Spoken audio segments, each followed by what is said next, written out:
नमस्ते। ज्ञान lovers channel में आप सबका स्वागत है। आज हम एक बहुत ही गहरे और सच में प्रेरणा देने वाले विषय पर बात कर रहे हैं।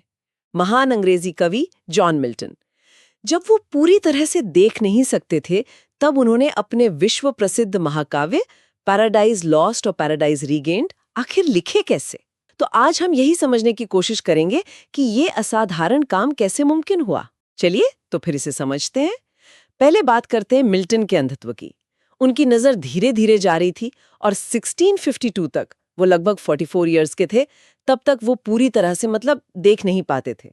माना तो यही जाता है कि शायद ग्लोकोमा रहा होगा या फिर रेटिनल डिटैचमेंट। बिल्कुल। और ये जानना जरूरी है कि मिल्टन ने इसे कोई रुकावट नहीं समझा। उन्होंने माना कि ये ईश्वर की इच्छा है। उन्होंने अपने एक सोनेट है उनका ऑन हिज ब्लाइंडनेस, उसमें ये बात बहुत खूबसूरती से कही भी है।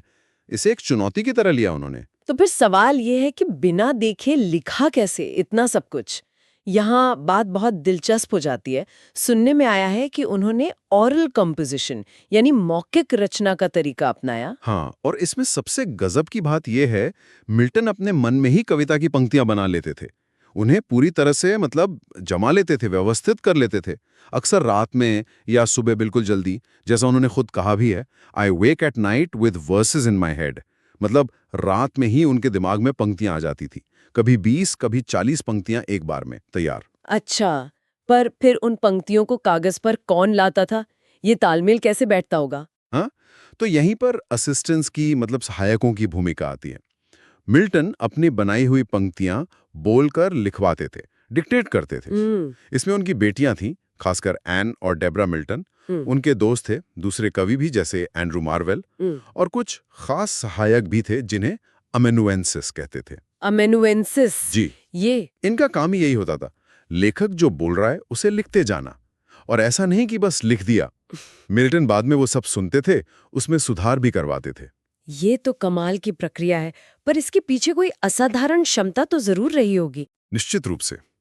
देखिए, ये सब मुमकिन हुआ मिल्टन की असाधारण याददाश्त, उनकी फिनोमिनल मेमोरी और उनके गहरे ज्ञान की वजह से। और ये सिर्फ रटने वाली याददाश्त नहीं थी, उनकी शिक्षा बहुत गहरी थी। लैटिन, ग्रीक, हिब्रू, कई भाषाएं जानते थे। धर्मशास्त्र, साहित्य, दर्शन, इन सब का गहरा अध्ययन था। ऐसा समझ लीजिए कि उनके दिमाग में ही एक पूरी लाइब्रेरी थी।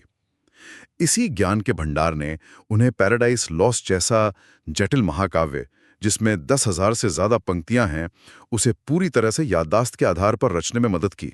इतनी बड़ी शारीरिक चुनौती थी उनके सामने, तो उन्हें प्रेरणा कहाँ से मिलती थी? क्या चीज उन्हें आगे बढ़ाती थी? उनका मजबूत धार्मिक विश्वास और एक उद्देश्य की भावना।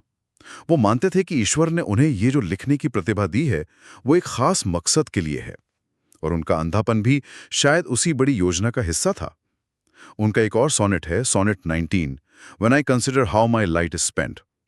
उसमें भी यही ख्याल झलकता है कि ईश्वर की सेवा के लिए आंखों की रोशनी नहीं, बल्कि एक समर्पित दिल चाहिए। और उनकी ये महान रचनाएं पैराडाइज लॉस्ट जो 1667 में आए और पैराडाइज रीगेन्ड 1671 में, इनके बारे में थोड़ा बताइए। संक्षेप में ये किस बारे में है और क्यों इतनी खास मानी जाती हैं? जी, तो पैराडाइज लॉस्ट जो है वो एक बहुत बड़ा महाकाव्य है, बाइबल की कहानी पर आधारित है। मनुष्य का पतन, द फॉल ऑफ मैन, शैतान यानी सेटन का विद्रोह, एडम और ईव का गार्डन ऑफ ईडन से निकाला जाना, ये सब है उसमें। और ये ब्लैंक वर्स में लिखा गया है।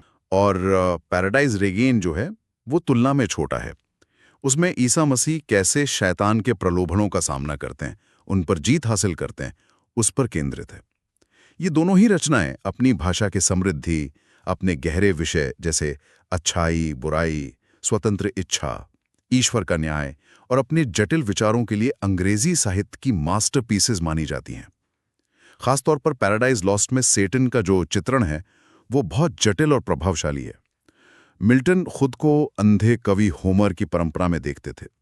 ये उनके लिए सिर्फ एक तुलना नहीं थी, बल्कि अपनी नियति को स्वीकार करने और उसे एक महान उद्देश्य से जोड़ने का तरीका था। हमें उम्मीद है कि जॉन मिल्टन की ये कहानी आप सबको प्रेरणादायक लगी होगी।